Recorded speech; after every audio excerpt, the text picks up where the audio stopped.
Once upon a time in a bustling city, a young man named Tyler was born to a woman struggling with mental illness. She has been living in the street for months, unable to care for herself, let alone care for her newborn baby. And Tyler's early life was marked with uncertainty and hardship. His mother's condition made it difficult for her to provide for his basic needs. They often go hungry and Tyler would cry himself to sleep on a cold night. Despite the challenges, Tyler's mother loved him in lucid moments. One day, the social services intervened and Tyler was placed in a new foster care. Feeling abandoned, yet he finds solace in his new foster home. And as Tyler grows older, he is faced with questions regarding his mother's mental illness, wondering if it was his fault. And Tyler thrived in school, finding refuge in books. And then he graduated and used his platform to create awareness for mental illness, hoping to break the stigma surrounding him. His mother's mental health made it impossible for him to care for her. And as time goes by, Tyler becomes bitter and worried, for he can't do anything to help his poor mother. And 2 years later, his mother died, and Tyler was born to find out who she really is and his history. One fateful day, Tyler's co-worker, Mrs. Johnson, sat him down and said, "Tyler, I need to tell you something about your mother.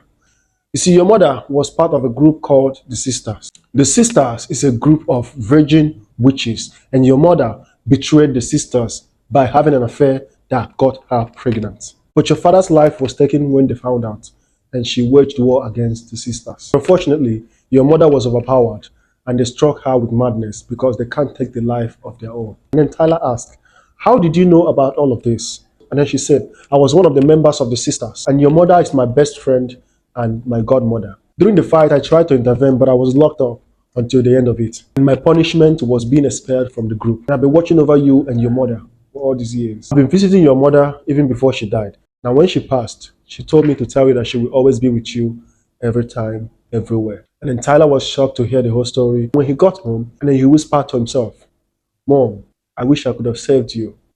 I wish I could have helped you."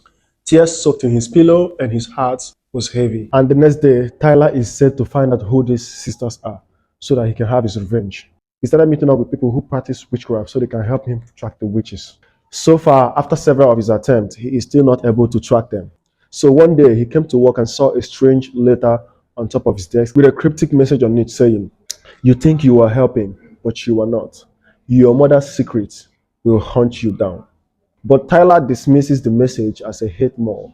Then the word seeped into his heart like a poison. So one night, while Tyler was still at the office late at night, he sensed his mother's presence more than ever. And he felt a whisper of urgent warning.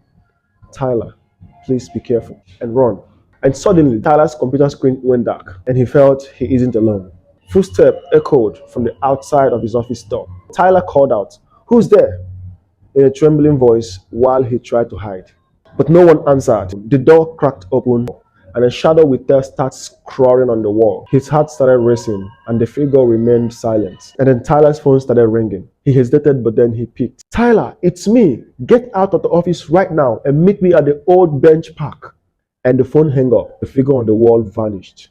The Mile dropped the phone and rushed down to the park to meet Miss Johnson. And Miss Johnson was already there, her eyes scanning the environment nervously. "Oh, Tyler, I'm glad you came. We need to find you a hidden spot. You have offended the sisters by looking for them, and now I can't protect you."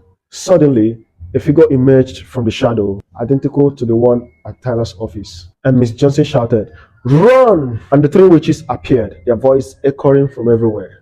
And Tyler, trembling with the voice, hit his head and collapsed. And while the witches was trying to get close to Tyler, a bright light came from behind them. And it was Tyler's mother. She looked different from who she was before. And then she yelled from a voice echoing, "Leave my child alone." And the witches said, "You betrayed us the first time, and now is the time for you to redeem yourself by ending this life with your own hands. And we will give you everything that you've lost." She laughed and said, "It's a little too late for that. Your days as the sisters are over. I made a deal with Athena, and now your soul belongs to the darkness, where it shall know no peace for eternity. And Athena is the goddess of light. The three sisters have always been afraid of Athena. Now she has come to consume them." The three sisters started screaming and crying and yelling and asking for help as they vanished. And Tyler's mother got close to him and touched him on the forehead, and they both vanished. And in the morning, Tyler woke up and thought it was all a dream. He prepares for work and his daily routine. That's the end of the story, guys. Thank you so much for watching, and don't forget to subscribe.